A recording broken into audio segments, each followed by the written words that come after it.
Hey everyone, I hope you had a great Tuesday. It was kind of a long day, but short day, fast and slow in some points. But I wanted to go over the homework, and hopefully you had an opportunity of working on it so that you can use this to check the work that you've done. And remember, this is a homework helper, so you are checking your work and then going over what you're not understanding. I know that in one class I was talking about color coordinating their things, and then I think I went over it with the other two classes. So if you have colored pencils, or go ahead and get those, or crayons, but usually just the map pencils. So if you have those, or a very thin marker, you can do that. I just got out of the PTA, so I'm kind of running a little bit behind. So let's take a look here. The first one says, Julie and Melody were on a track meet for school. This is kind of like your exit ticket that you had today. Julie finished the 100-meter dash in 3 6,000 seconds. So I'm going to take I'm going to circle the 3 and 6,000, and I'm going to underline with a different color pencil. Let's see if this one will do it. That won't. My unit of measure is in seconds, okay? And then this is it for Julie. So I'm going to do this also in green. I'm going to circle Julie. I should have just underlined her, but that's okay. Julie is 3 6,000 seconds. And then Melody, I'm going to get a different color pencil. And you can do this on your benchmark and whichever strategy is going to work best for you. So right now I want you to really get involved in color coordinating your things so that it pops out and you can see it a lot clearly. So Melody is 3 52 thousandths. And we also know it's being measured in seconds. This is which of the following answer choices correctly represents their finish. All right, so I'm going to do first things first. My question, I'm going to rephrase that into a fill-in-the-blank statement. And so I need to see blank won the race. So who won the race? You can put 100-meter dash if you would like. And it kind of looks like an Eve, so I'm going to change that. And I hope you can see this. I'm using pencil tonight. All right, so now the next thing is I need to pull out my facts. So I'm looking at Julie. Trying to hurry because I don't want to use any minutes. Julie has 3 6,000. So I know it's 3. My decimal point is and then there's 6 because there's no tenths, no hundredths, but 6,000. The next one is Melody. And she ran in 3 and my decimal point. So if you need to remind yourself, put a decimal point above the and so you can see it. So it's 3 52 thousandths. So I know there's no tenths, so I have 52 thousandths. Now we're talking about a race. So when you're running and you want to beat someone's time, are you going to have more time or less time? This is in seconds. And this is seconds. All right, and so now what do I know? So how do I figure this out? So I'm going to go ahead and line them up. And which place value will I be able to determine the difference? Which has the inequalities? So this is equal, this is equal. So in my hundredths place value, I'm going to be able to determine that 0 is less than 5. So who won? Yeah, Julie, because she has the least. She ran it in 3 seconds, really 3 6,000ths, where it took Melody a little bit longer. She did it in 52 thousandths of a second. So each of them made it at 3 seconds, but then it took the thousandths of a second to determine who was the winner. So I'm looking to see 3 6,000ths is less than 3 52 hundredths. So Julie won. And I'm going to put a check mark here that she won. And then I'm going to circle C. Okay? So do you see the work that I did? And so you will need to show your thinking. This is my thinking. If you had a different way, show it. If you weren't sure how to do it, follow the same format. One of the things that I forgot to let you know on your questions, I need you to go ahead and, I'm using purple, bracket the question so it pulls out so that you know what you're going to see. So can you see the difference where you're pulling out the facts? Very different from just using a plain pencil. All right, let's go to number 2. Mr. Camp was measuring the masses of different metals for his science class. A piece of silver had a mass of 3 and, so I'm going to circle 75,000 grams, underline my unit of measure,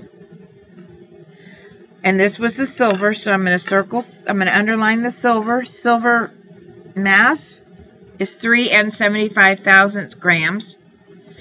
And a piece of copper, which I'm going to switch over to my orange, so it keeps it different, had a mass of, circle, 3 and 275,000 grams. And then I'm going to underline my unit of measure in red. Which number sentence correctly shows the relationship between the two masses? And so I'm going to place that in brackets, and I'm going to use that in purple to bracket my question. First things first, I'm going to put a question mark on the outside, and I'm going to ask myself, I'm going to start here, my subject, the relationship.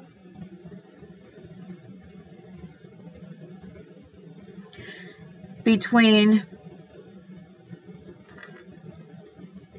the two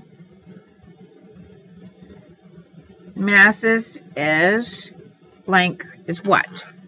I'm going to pull my facts out, so I'm going to bullet my facts. So I'm going to take the first one. I have silver, and the mass is 3 and 75,000 grams. The copper is 3 and 275,000 grams. And I just abbreviated the G, or if you're wanting to, you can write it out, Grams.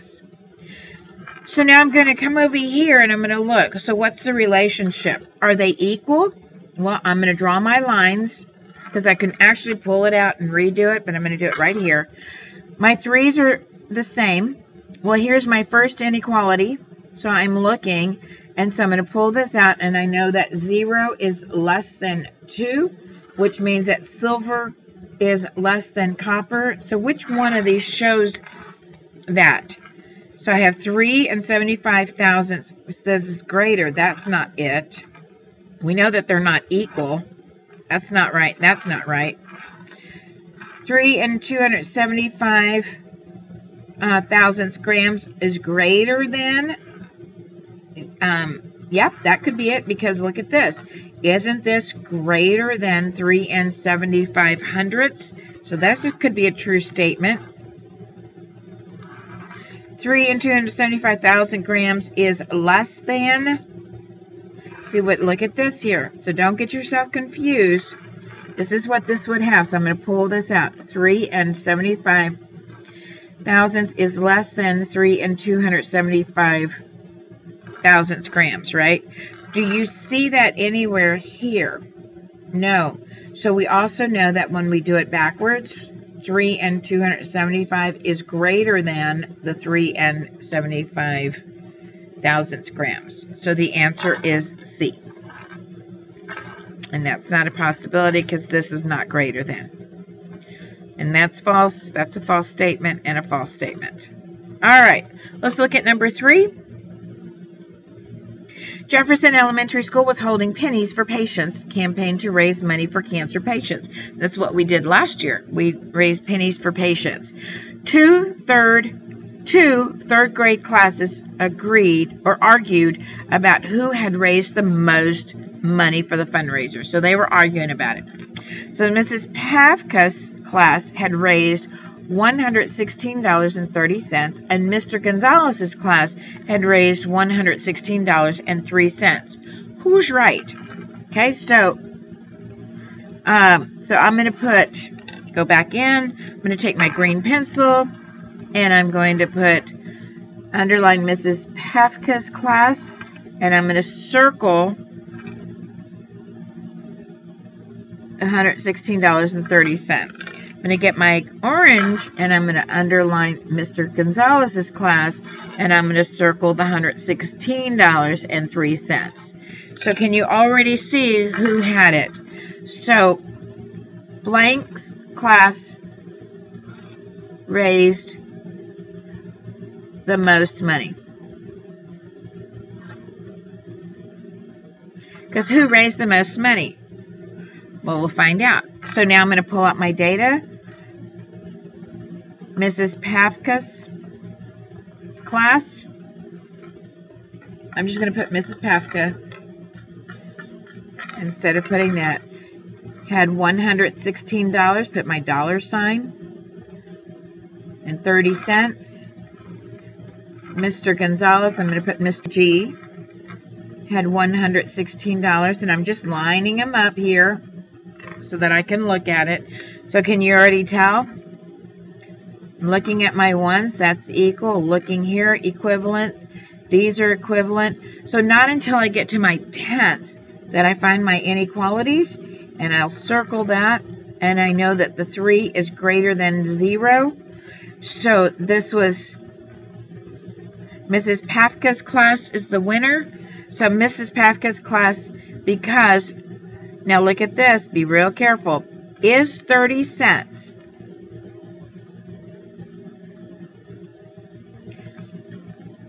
And we're pulling this out. So I'm going to write this out. $116.30 is greater than $116.03. So does she win it because 30 cents is less than 3 cents? No, that doesn't make any sense. That's a false statement.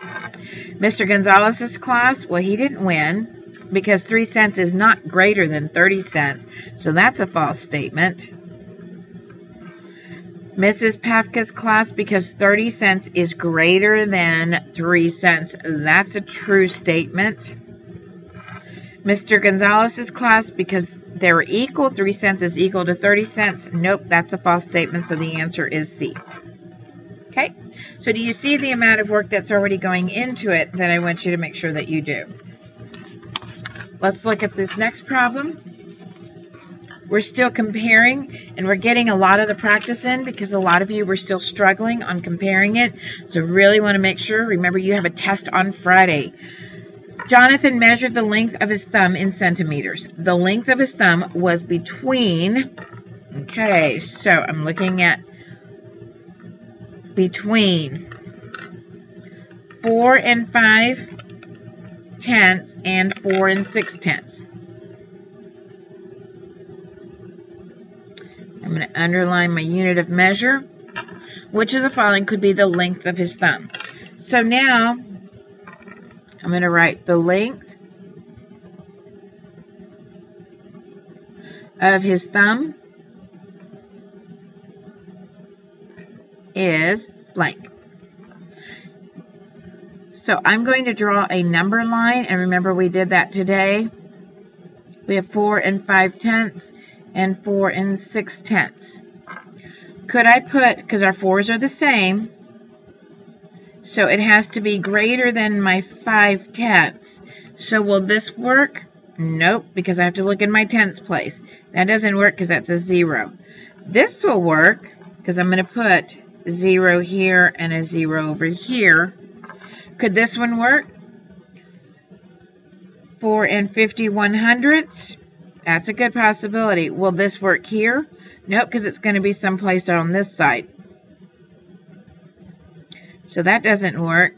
4 61/100. Well, nope, it's going to be on this side over here. So that doesn't work. So the only